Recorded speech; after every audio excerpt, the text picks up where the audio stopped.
think, the work that you guys have done around workforce planning, utilising skills, I think is particularly interesting. I think listeners would really welcome that. Can you share some of that story? Yeah, absolutely. So again, working in extremely close collaboration with our other colleagues in HR, we wanted to reshape the way we look at strategic workforce planning. I believe, like many companies, we had tried in the past, right, to go about strategic workforce planning via various ways.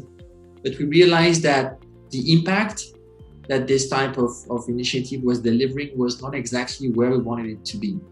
So we engaged, into a rethinking of that particular solution, actually mandated by the Global Executive Board, which helped a lot, right?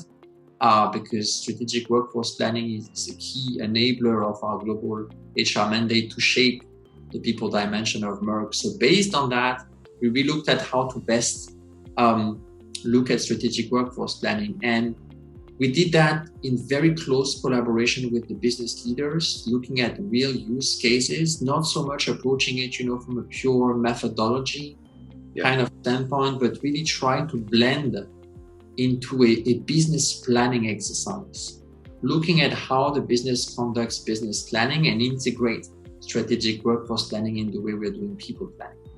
One of the key things that we've realized is that the strategic workforce planning, to be really impactful, needs to be heavily data-driven.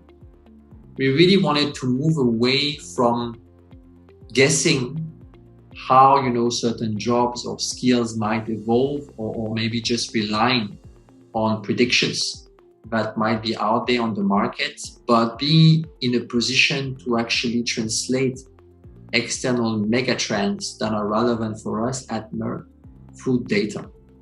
Understand, right, for specific type of jobs or areas, what are these skills out there on the market that are going to be in more demand, in less demand?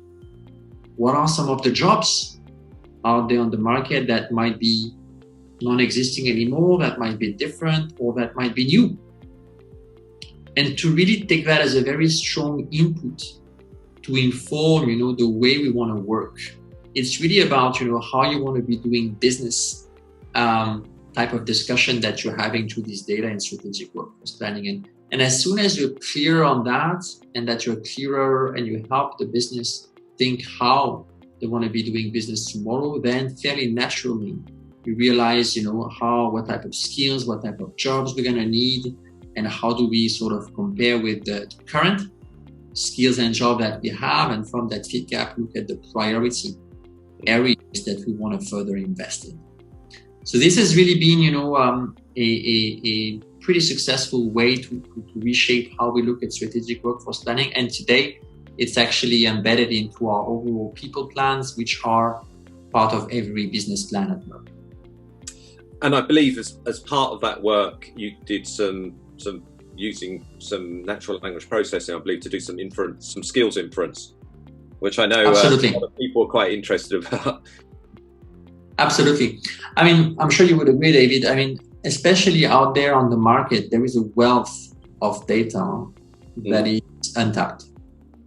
And just relying, on structured data, relying on already existing fixed skills databases that you would have any way to maintain or redo every other year, or asking your employees to complete a list of skills that they might have and ending up in like thousands of lines to complete on a regular basis is just a killer from an end user experience. So we kind of took it the other way around.